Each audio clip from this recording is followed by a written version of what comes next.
happy hump day tacos.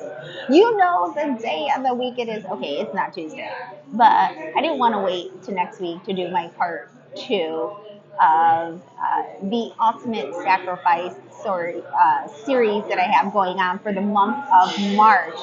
I am currently at a place called Grills in Orlando, off OBT. OBT stands for Orange Blossom Trail for those that do not live in the Orlando area. And I got, for the first time, cobia tacos. I heard that they're amazing here. Let me show you cobia. And if you've ever had cobia tacos, definitely let me know. Okay, so part two of the Ultimate Sacrifice series, right? So I told you guys what happened with back in 1984 and the whole burn incident. So now we're going to fast forward to 1995. It is the mid 90s, the era of the Chicago Bulls, and I am a sophomore in high school. I am 15 years old and normal teenager, and it is somewhere in my sophomore year of high school. I don't start feeling well. I start feeling very tired, and I was having this ache in my left arm. So they took me to the emergency room, really didn't find anything, sent me home.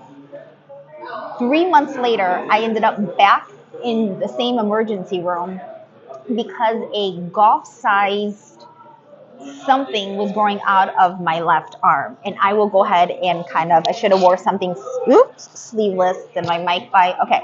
So it was protruding out of my left arm, right here. So they took an x-ray right away in the emergency room. And even at 15, when they put the x-ray up to the light, you can clearly see that there was something not right. So they scheduled me for a biopsy. And that was June 29th, 1995. Between June 29th and July 3rd, I was diagnosed with cancer. They did a biopsy on that golf-sized tumor that was protruding out of my humerus, and it was cancerous. The cancer was called Ewing sarcoma. When I woke up from the biopsy, I already started on chemotherapy. They had me attached. They had my Porter catheter. Let me put this down for a little bit. They had my Porter catheter inserted already, and they had started me on an aggressive chemotherapy. And so that was just like crazy news, right? It's amazing how in 3 days, 3 days, Easter, 3 days, my life completely changed. And so I started a very aggressive chemotherapy, 2 weeks, nonstop, from the morning to like late in the afternoon. And they did that because they needed to shrink the tumor that was around the humerus bone. And so the cancer was receptive. It was responding to the chemo. So by the time the end of that 2-week aggressive course, the doctors were able to see the humerus and the damage that the cancer had caused. And it was pretty severe, to the point where the cancer had eaten the humerus completely. And so now the next question, apart from tackling on the cancer, how are we going to save this young girl's arm? The first option is always, to this day, amputation, right? So they wanted to amputate my arm. The second option was a bone graft. And that's when they remove my humerus bone and replace it. At that time, it was a cadaver bone. So I was put on a bone donor list, and within about a few months, I received a cadaver bone. So I shouldn't have put it down. So September of 95 is when I received my new arm. So they completely took my rotator cuff. They took the humerus bone out.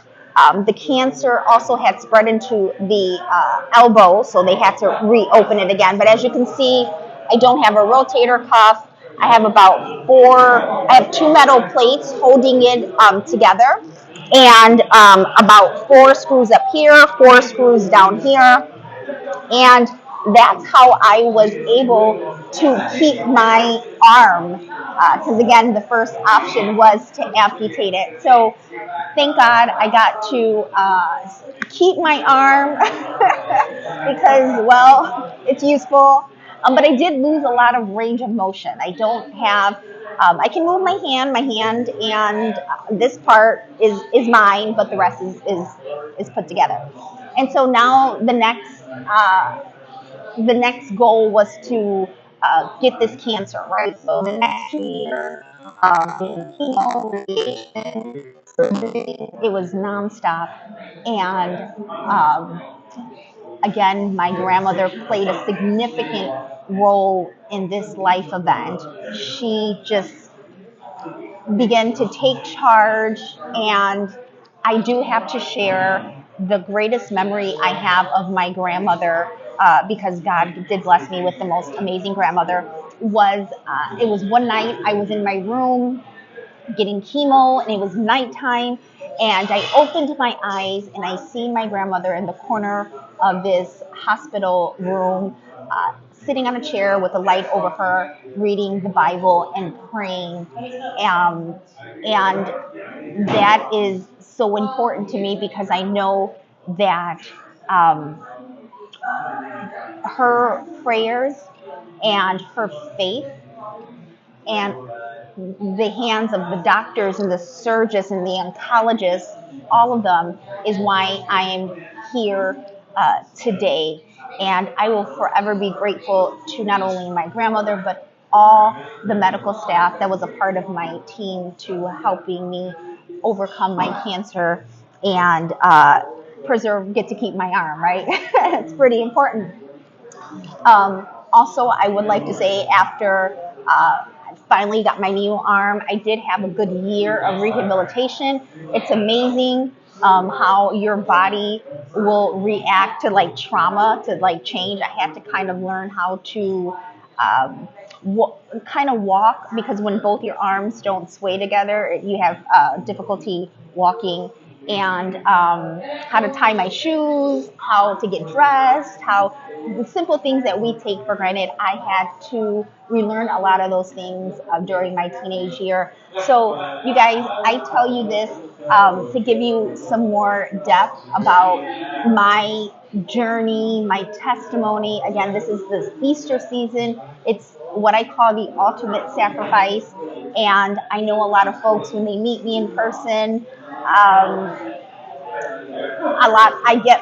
like your energy, and you're so positive. And it wasn't always like that. It wasn't always like that. And I have my moments, but it has a lot. It has everything, not a lot. It has everything to do with my faith.